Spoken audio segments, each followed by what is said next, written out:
guys, I'm back. Actually, I'm still here in my green dress in the green room. I just did a few of these videos for you all at once because, like you guys, I'm trying to stay home as much as possible. Actually, this is the only time Mr. Paul and Mila and I have come out of our house recently.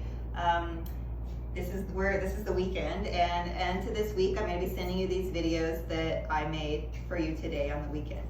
I hope you're all staying safe and staying home and trying to find ways to entertain yourself. Hopefully you can do some math to break up your day and do some other activities from some of your other classes, as well as spend time with your family and hopefully message with your friends and check in on them as well.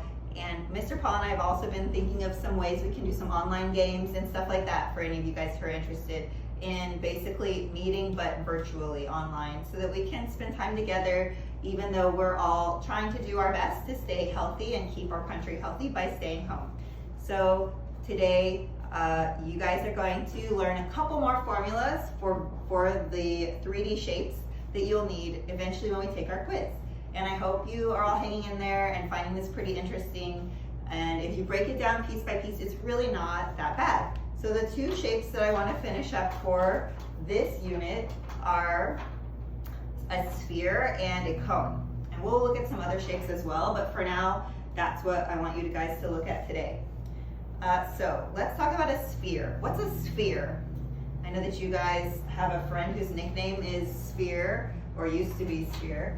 This toy that, hi Mila brought me earlier, is more or less a type of sphere. It is like a ball. These are actually kind of cool. Maybe we can take these to class at some point and look at how we could use these to calculate some of these formulas. Where's Dada? Mila's back to help me.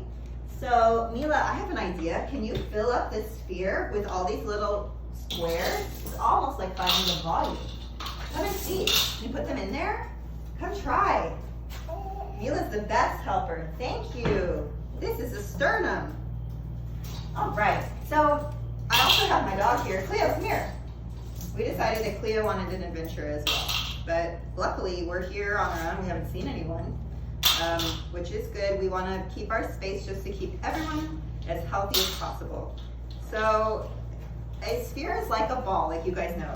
You probably come in contact with all kinds of spheres all day long when you think about it. So, you know, we use them on, I can see them on this chair over here as embellishments on the design of the chair. Any kind of three-dimensional ball type shape is a sphere. So let's say a sphere, a good way to think about it is the shape of a ball.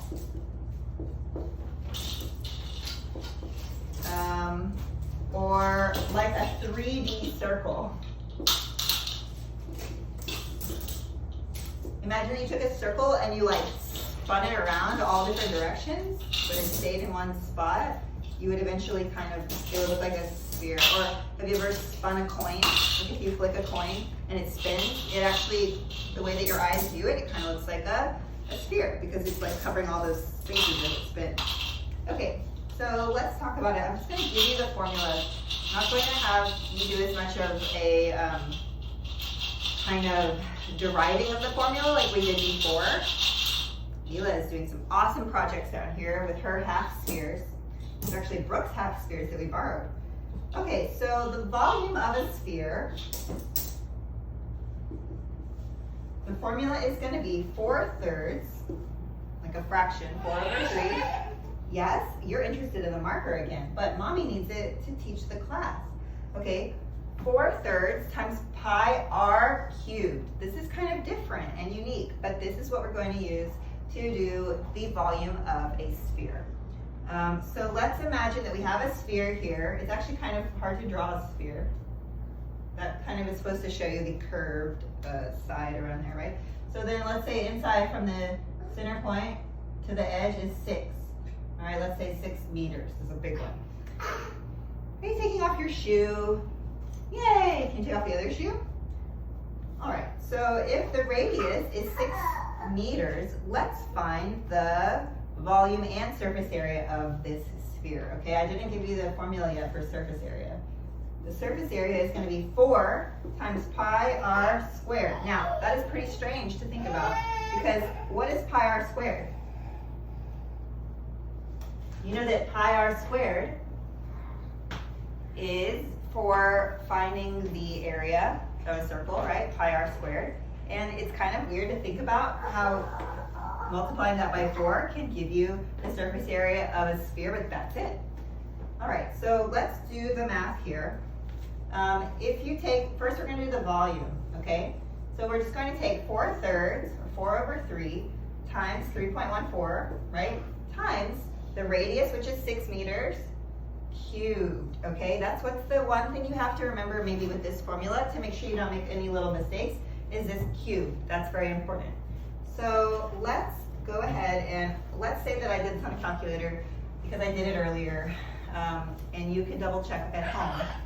So let's say approximately 904.32. Wow! Oh, Mila has found all kinds of 3D shapes. Those are very interesting. Do you think that our students can learn how to find the volume of those? Yeah? Great. So remember that because this is volume, and also this is a good reminder here, we're going to have meters cubed, okay? So you should be getting approximately this. Remember that if you get a slightly different answer, that's okay, and it's probably likely. It's because sometimes you might use 3.14 and multiply it out on your own or on your calculator, or you might use a calculator button, you know, the pi button, and that, depending on the calculator, is taking pi to different amounts of decimal places. So there's different levels of accuracy, but we're just approximating these values. So if anytime that we have the calculations involving pi, if your friend gets something slightly different than you, but they're like similar, around the same number with a few off, then that is totally fine, and you got it right and they got it right. It's just an approximation. So let's try the surface area now. All right. Yeah, be careful, that's a pencil sharpener. One time when I was a baby, I sharpened my pinky in there. Let's not use that. You can try using the pencil. Good idea. Okay, so for this one, it's a little bit easier. We're going to do 4 times pi times the radius squared, okay? So we end up with 4 times pi times 6 squared, okay? Does that make sense, everyone? Again, this is the surface area of a sphere. On your formula sheet, when we make that together, we're going to make sure we label each one with like a little subtext where it says the shape. That way we keep it all straight. All right, so this is going to be approximately 452.16 meters squared. Why is it squared? It's because it's the surface area, which again is kind of strange to think about with a, let's see if this fits together. Here we go. Okay, so the surface area means that if I were to like take this paint, or I mean this plastic, and like peel it apart or paint the outside of this, that's how many, in this case it's like centimeters, but imagine this is a huge one, meters. How many square meters are covering the outside of that shape? How many flat squares you could like glue on the outside, basically. Okay, that's why, again, because it's an area measurement, we're doing the units are squared. And again, it's approximate because of pi. So that is for a sphere. Daddy's also doing math videos. Hey guys, so now we're going to go over the final formula for today, which is about a cone. What is a cone? Cone is the type of shape that maybe you most enjoy when it's inverted like this and filled with ice cream, or raspas. I forget how you say it here. Raspa. Anyway, so snow cones or ice cream, you know, literally snow cone. It's like there's snow, a snowball inside a cone. Okay, so today we're going to talk about the formulas that you might need when you're looking at a cone. Okay, a cone is a solid figure. Yes, baby. It's a solid figure with one circular base. Yes. And a vertex.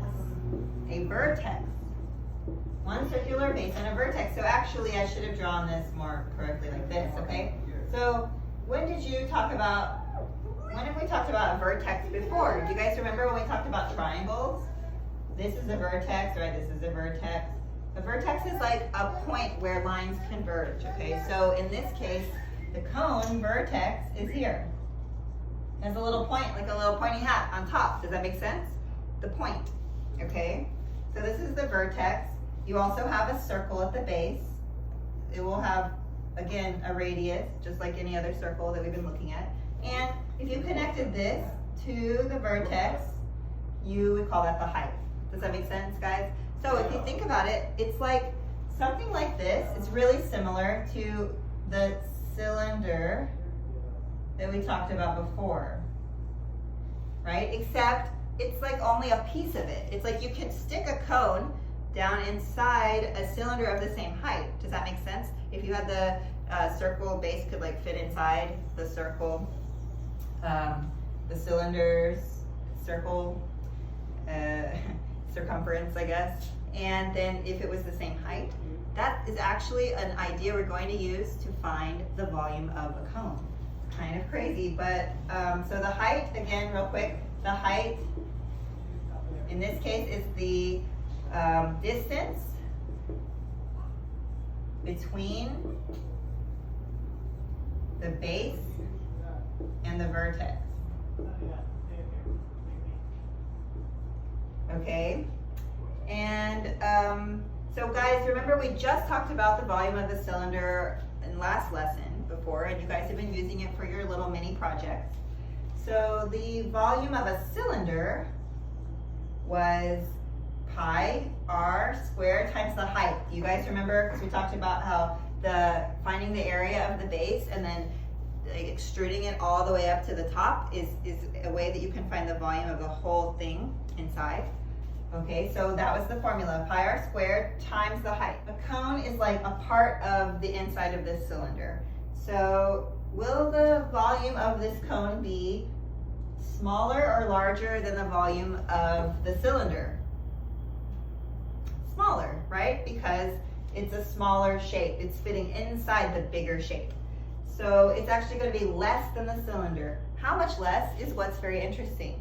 The volume of a cone is actually going to be 1/3 of the volume of a cylinder. It's 1/3 of its volume. It's pretty strange, but very interesting. Okay, so the volume of a cone is 1/3 the volume of a cylinder. Okay, so we're going to write the formula here. The volume of a cone equals 1/3, and then we're going to put this formula, pi r squared times height, right? Do you remember how the volume of the area of a triangle is half the area of a rectangle?